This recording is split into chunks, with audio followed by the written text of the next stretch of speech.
La main de Dieu. C'est chose bien malaisée quand on n'y fut pas que de reconstituer une bataille, et même quand on y fut, surtout lorsqu'elle se déroule aussi confusément que celle de Maupertuis. Elle me fut contée, quelques heures après, de 20 façons différentes, chacun ne la jugeant que de sa place et ne prenant pour important que ce qu'il avait fait. Particulièrement les battus, qui, à les entendre, ne l'eussent jamais été sans la faute de leurs voisins, lesquels en disaient tout autant. Ce qui ne peut être mis en doute, c'est que, aussitôt après mon départ du camp français, les deux maréchaux se prirent de bec. Le connétable, duc d'Athènes, ayant demandé au roi s'il lui plaisait d'ouïr son conseil, lui dit à peu près ceci. « Sire, si vous voulez vraiment que les Anglais se rendent à votre merci, que ne les laissez-vous s'épuiser par défaut de vivre, car leur position est forte, mais ils ne la soutiendront guère quand ils auront le corps faible. Ils sont de toutes parts encerclés, et s'ils tentent sortir par la seule issue où nous pouvons nous-mêmes les forcer, nous les écraserons sans peine. Puisque nous avons attendu une journée, que ne pouvons-nous attendre encore une ou deux autres, d'autant qu'à chaque moment, nous nous grossissons des retardataires qui rejoignent. » Et le maréchal de Clermont, appuyé, le connétable dit bien, un peu d'attente nous donne tout à gagner et rien à perdre.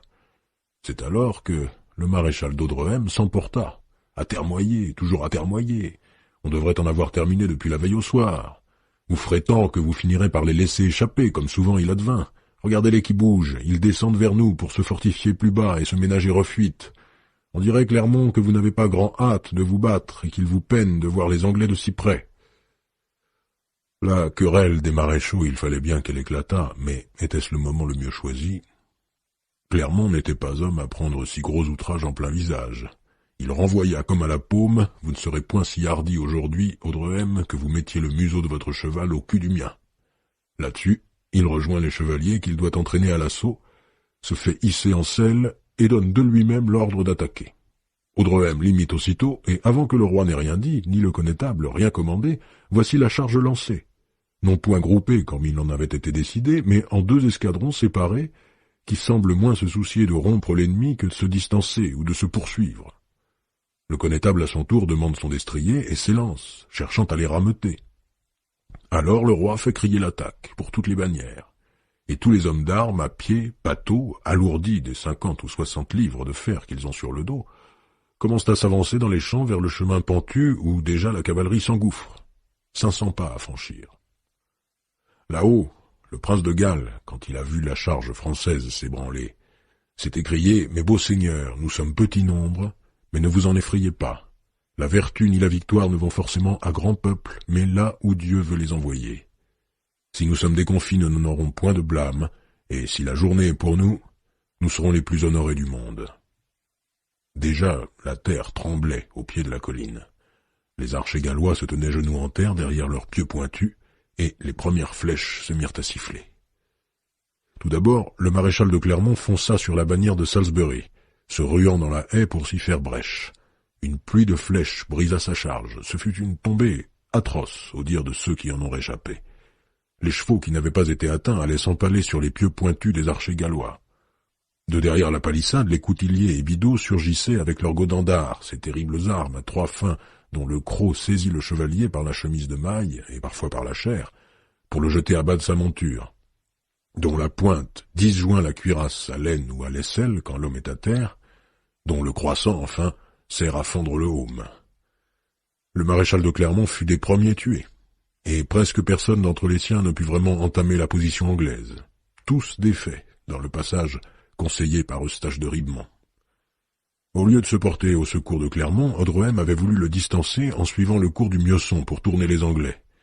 Il était venu donner sur les troupes du comte de Warwick, dont les archers ne lui firent pas meilleure partie. On devait vite apprendre qu'Audrehem était blessé et prisonnier. Du duc d'Athènes, on ne savait rien, il avait disparu dans la mêlée. L'armée avait en quelques moments vu disparaître ses 3 chefs. Mauvais début. Mais cela ne faisait que 300 hommes tués ou repoussés sur 25 000 qui avançaient pas à pas. Le roi était remonté à cheval pour dominer ce champ d'armure qui marchait lentement. Alors se produisit un étrange remous. Les rescapés de la charge Clermont, déboulant d'entre les 2 haies meurtrières, leurs chevaux emportés, eux-mêmes hors de sens et incapables de freiner leur monture, vinrent donner dans la première bataille, celle du duc d'Orléans, renversant comme des pièces d'échecs leurs compagnons qui s'en venaient à pied, péniblement. Oh, ils n'en renversèrent pas beaucoup, 30 ou 50 peut-être, mais qui dans leur chute en chavirèrent le double. Du coup, voici la panique dans la bannière d'Orléans. Les premiers rangs voulant se garer des chocs reculent en désordre. Ceux de derrière ne savent pas pourquoi les premiers refluent ni sous quelle poussée, et la déroute s'empare en quelques moments d'une bataille de près de 6000 hommes. Combattre à pied n'est pas leur habitude, sinon en champ clos, un contre un. Là, pesants comme ils sont, peinant à se déplacer, la vue rétrécie sous leurs bassinets, ils s'imaginent déjà perdus sans recours, et tous se jettent à fuir, alors qu'ils sont encore bien loin de portée du premier ennemi. C'est une chose merveilleuse qu'une armée qui se repousse elle-même. Les troupes du duc d'Orléans et le duc lui-même cédèrent ainsi un terrain que nul ne leur disputait. Quelques bataillons allant chercher refuge derrière la bataille du roi, mais la plupart courant droit, si l'on peut dire courir, aux chevaux tenus par les varlets, alors que rien d'autre en vérité ne talonnait tous ces fiers hommes que la peur qu'ils s'inspiraient à eux-mêmes. Et de se faire hisser en selle pour détaler aussitôt, certains partant pliés comme des tapis en travers de leur monture qu'ils n'étaient pas parvenus à enfourcher, et disparaissant à travers le pays. La main de Dieu, ne peut-on s'empêcher de penser, n'est-ce pas, Archambault? Et seuls les mécréants oseraient en sourire. La bataille du Dauphin, elle aussi, s'était portée en avant, Montjoie-Saint-Denis, et n'ayant reçu aucun retour ni reflux, poursuivit son progrès. Les premiers rangs, haletant déjà de leur marche, s'engagèrent entre les mêmes haies qui avaient été funestes à Clermont, butant sur les chevaux et les hommes abattus là, un petit moment fait. Ils furent accueillis par de mêmes nuées de flèches tirées de derrière les palissades. Il y eut grand bruit de glaives heurtés et de cris de fureur ou de douleur. Le goulot étant fort étroit, très peu se trouvaient au choc, tous les autres derrière eux pressés et ne se pouvant plus mouvoir.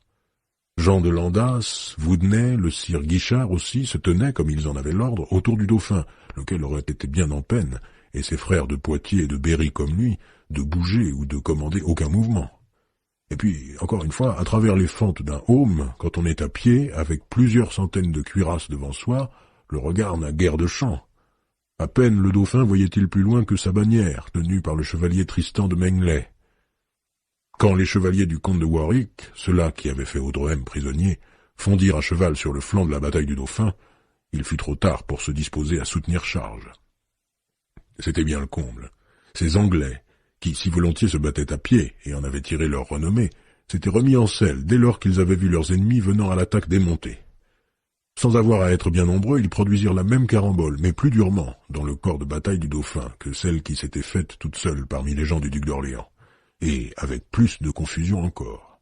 « Gardez-vous, gardez-vous » criait-on aux trois fils du roi. Les chevaliers de Warwick poussaient vers la bannière du dauphin, lequel dauphin avait laissé choir sa courte lance et peinait, bousculé par les siens, à seulement soutenir son épée. Ce fut Voudenay, ou bien Guichard, on ne sait pas trop, qui le tira par le bras, en lui hurlant « Suivez-nous, vous devez vous retraire, monseigneur ». Encore fallait-il pouvoir. Le dauphin vit le pauvre Tristan de Menglet navré au sol, le sang lui fuyant de la gorgière comme d'un pot fêlé et coulant sur la bannière aux armes de Normandie et du Dauphiné. Et cela, je le crains, lui donna de l'ardeur à filer.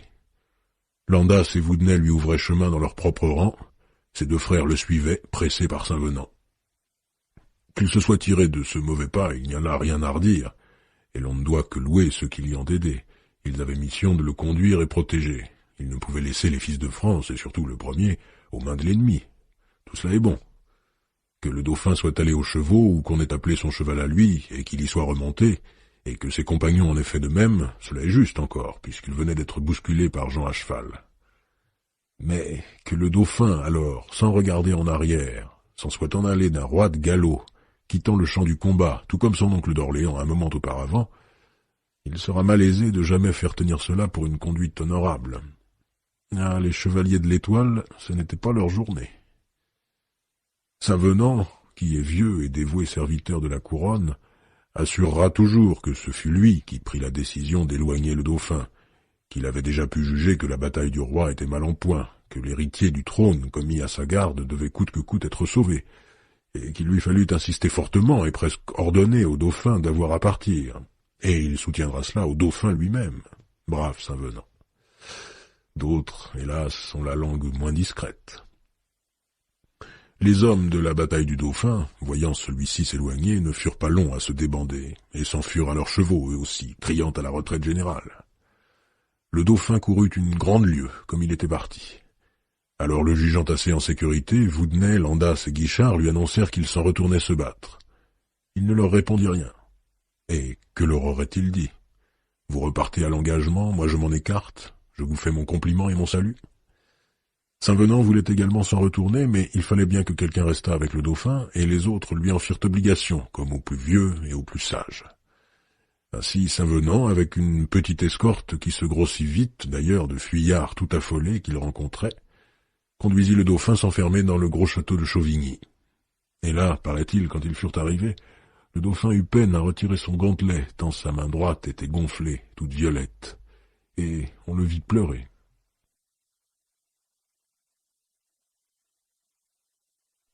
La bataille du roi. Restait la bataille du roi. Oui, restait le roi Jean sur le champ de Maupertuis. Maupertuis, tiens, je n'y avais pas songé. Les noms, on les répète, on ne s'avise plus de leur sens. Mauvaise issue, mauvais passage. On devrait se méfier de livrer combat dans un lieu ainsi appelé. D'abord, le roi avait vu fuir en désordre, avant même l'abord de l'ennemi, les bannières que commandait son frère, puis se défaire et disparaître à peine engagées les bannières de son fils. Certes, il en avait éprouvé dépit, mais sans penser que rien fût perdu pour autant. Sa seule bataille était encore plus nombreuse que tous les Anglais réunis. Un meilleur capitaine eût sans doute compris le danger et modifié aussitôt sa manœuvre. Or, le roi Jean laissa aux chevaliers d'Angleterre tout le temps de répéter à son encontre la charge qui venait de si bien leur réussir. Ils ont déboulé sur lui, lance basse, et ils ont rompu son front de bataille. Pauvre Jean II. Son père, le roi Philippe, avait été déconfit à Crécy pour avoir lancé sa chevalerie contre la piétaille, et lui se faisait étriller à Poitiers tout précisément pour la raison inverse. Que faut-il faire quand on affronte des gens sans honneur qui toujours emploient des armes autres que les vôtres? C'est ce qu'il m'a dit ensuite quand je l'ai revu. Du moment qu'ils s'avançaient à pied, les Anglais auraient dû, s'ils avaient été de preux hommes, rester à pied d'eux-mêmes. Oh, il n'est pas le seul prince qui rejette la faute de ses échecs sur un adversaire qui n'a pas joué la règle du jeu choisie par lui. Il m'a dit aussi que la grande colère où ceci l'avait mis lui renforçait les membres. Il ne sentait plus le poids de son armure. Il avait rompu sa masse de fer, mais auparavant il avait assommé plus d'un assaillant. Il aimait mieux d'ailleurs assommer que pourfendre. Mais puisqu'il ne lui restait plus que sa hache d'armes à 2 tranchants, il la brandissait, il la faisait tournoyer, il l'abattait. On eût dit un bûcheron fou dans une forêt d'acier. De plus furieux que lui sur un champ de bataille, on n'en a guère connu. Il ne sentait rien, ni fatigue, ni effroi. Seulement la rage, qui l'aveuglait, plus encore que le sang qui lui coulait sur la paupière gauche. Il était si sûr de gagner tout à l'heure. Il avait la victoire dans la main, et tout s'est écroulé. À cause de quoi? À cause de qui? À cause de Clermont, à cause de Dreux, ces méchants maréchaux trop tôt partis, à cause de son connétable, un âne, qu'ils crèvent tous. Là-dessus, il peut se rassurer, le bon roi, ce vœu-là au moins est exaucé. Le duc d'Athènes est mort, on le retrouvera tout à l'heure contre un buisson, le corps ouvert par un coup de vouge et piétiné par une charge. Le maréchal de Clermont est mort, il a reçu tant de flèches que son cadavre ressemble à une roue de dindon. Audrehem est prisonnier, la cuisse traversée. Rage et fureur. Tout est perdu, mais le roi Jean ne cherche qu'à tuer tout ce qui est devant lui. Et puis tant pis, mourir, le cœur éclaté. Sa cotte d'armes bleues brodée des lys de France est en lambeaux. Il a vu tomber l'oriflamme que le brave Geoffroy de Charny serrait contre sa poitrine. 5 coutiliers étaient sur lui. Un bidault gallois ou un goujat irlandais, armé d'un mauvais couteau de boucher, a emporté la bannière de France. Le roi appelle les siens, à moi Artois, à moi Bourbon. Ils étaient là il n'y a qu'un moment. Eh oui. Mais à présent, le fils du comte Robert, le dénonciateur du roi de Navarre, le géant à petite cervelle, mon cousin Jean, est prisonnier. Et son frère Charles d'Artois aussi, et monseigneur de Bourbon, le père de la Dauphine. À moi Regnault, à moi l'évêque, fais-toi entendre de Dieu. Si Regnault Chauveau parlait à Dieu, en ce moment-là, c'était face à face. Le corps de l'évêque de Châlons gisait quelque part, les yeux clos sous la mitre de fer. Personne ne répondait plus au roi qu'une voix en mue qui lui criait « Père, père, gardez-vous! À droite, père, gardez-vous !» Le roi a eu un moment d'espoir en voyant Landas, Voudenay et Guichard reparaître dans la bataille, à cheval. Les fuyards s'étaient-ils repris? Les bannières des princes revenaient-elles au galop pour le dégager? Où sont mes fils? À l'abri, sire. Landas et Voudenay avaient chargé, seuls. Le roi saurait plus tard qu'ils étaient morts morts d'être retournés au combat pour qu'on ne les crût pas lâches, après avoir sauvé les princes de France. Un seul de ses fils reste au roi, le plus jeune, son préféré, Philippe, qui continue de lui crier « À gauche, père, gardez-vous, père, gardez-vous à droite !» et qui le gêne, disons bien, autant qu'il l'aide. Car l'épée est un peu trop lourde dans les mains de l'enfant pour être bien offensive, et il faut au roi Jean écarter parfois de sa longue hache cette lame inutile, afin de pouvoir porter des coups d'arrêt à ses assaillants. Mais au moins, il n'a pas fui, le petit Philippe. Soudain, Jean II se voit entouré de 20 adversaires, à pied, si pressés qu'ils se gênent les uns les autres. Il les entend crier « C'est le roi, suce au roi !» Pas une cotte d'armes française dans ce cercle terrible. Sur les targes et les écus, rien que des devises anglaises ou gasconnes.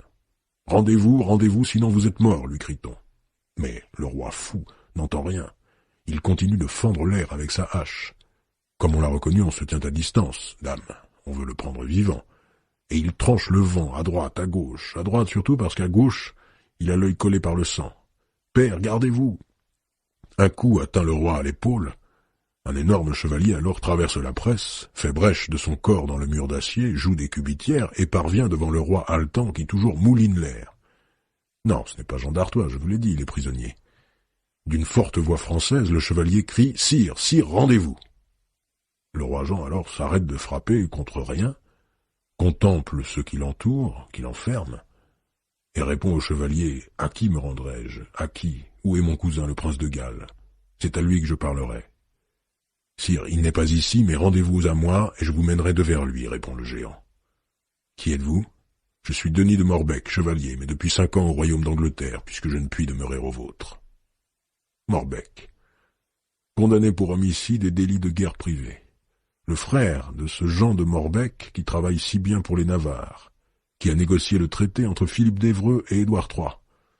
Ah, le sort faisait bien les choses et mettait des épices dans la fortune pour la rendre plus amère. « Je me rends à vous, » dit le roi. Il jeta sa hache d'armes dans l'herbe, ôta son gantelet et le tendit au gros chevalier. Et puis, un instant immobile, l'œil clos, il laissa la défaite descendre en lui. Mais voilà qu'à son entour, le hourvari reprenait, qu'il était bousculé, tiré, pressé, secoué, étouffé. Les 20 gaillards criaient tous ensemble « Je l'ai pris, c'est moi qui l'ai pris !» Plus que tous, un Gascon gueulait « Il est à moi, j'étais le premier à l'assaillir, et vous venez Morbecque quand la besogne est faite. » Et Morbecque de répondre « Que clamez-vous, Troie? Il s'est rendu à moi, pas à vous. » Et qu'elle allait rapporter gros, et d'honneur et d'argent, la prise du roi de France, et chacun cherchait à la gripper pour assurer son droit. Saisi au bras par Bertrand de Troyes, au col par un autre, le roi finit par être renversé dans son armure. Il l'eût séparé en quartiers. « Seigneur, criait-il, menez-moi courtoisement, voulez-vous, et mon fils aussi, devers le prince mon cousin. Ne vous battez plus de ma prise, je suis assez grand pour tous vous faire riche. » Mais il n'écoutait rien. Il continuait de hurler « C'est moi qui l'ai pris, il est mien !» Et ils se battaient entre eux, ces chevaliers, gueules rogues et griffes de fer levées. Ils se battaient pour un roi, comme des chiens pour un os. Passons à présent du côté du prince de Galles. Son bon capitaine, Jean Chandos, venait de le rejoindre sur un tertre qui dominait une grande partie du champ de bataille, et il s'y était arrêté. Leurs chevaux, les naseaux injectés de sang, le mort enveloppé de bave mousseuse, étaient couverts d'écume. Eux-mêmes haletaient. Nous nous entendions l'un l'autre prendre de grandes goulées d'air, m'a raconté Chandos.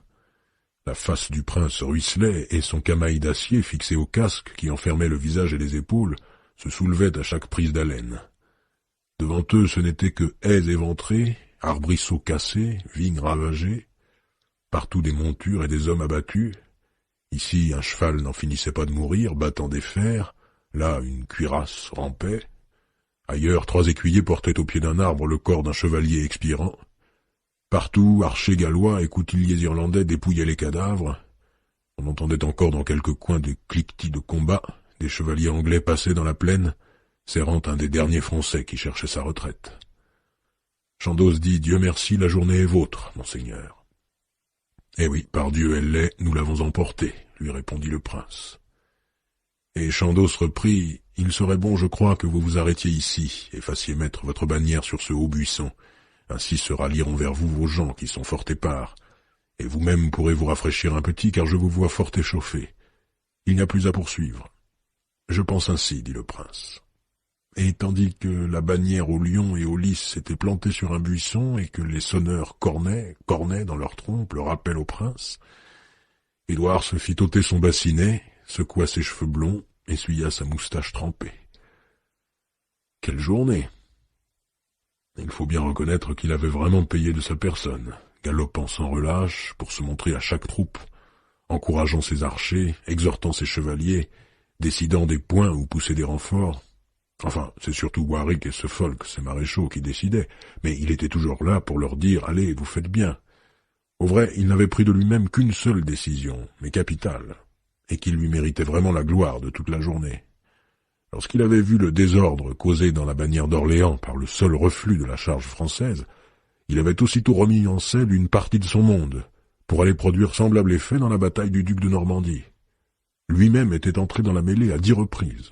On avait eu l'impression qu'il était partout, et chacun qui ralliait venait le lui dire. La journée est vôtre, la journée est vôtre, ces grandes dates dont les peuples garderont mémoire. La journée est vôtre, vous avez fait merveille.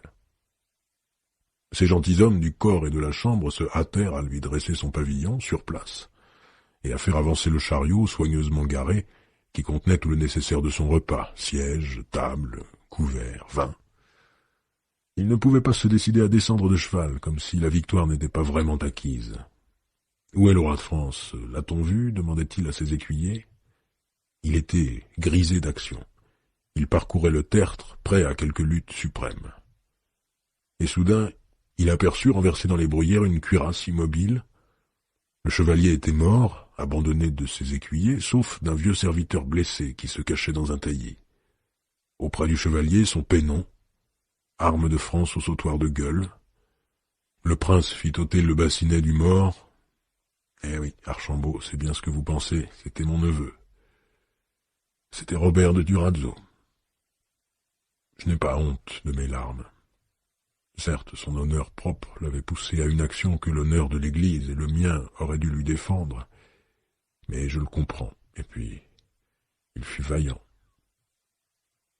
Il n'est pas de jour où je ne prie Dieu de lui faire pardon. Le prince commanda à ses écuyers, mettez ce chevalier sur une targe, portez-le à Poitiers et présentez-le pour moi au cardinal de Périgord, et dites-lui que je le salue.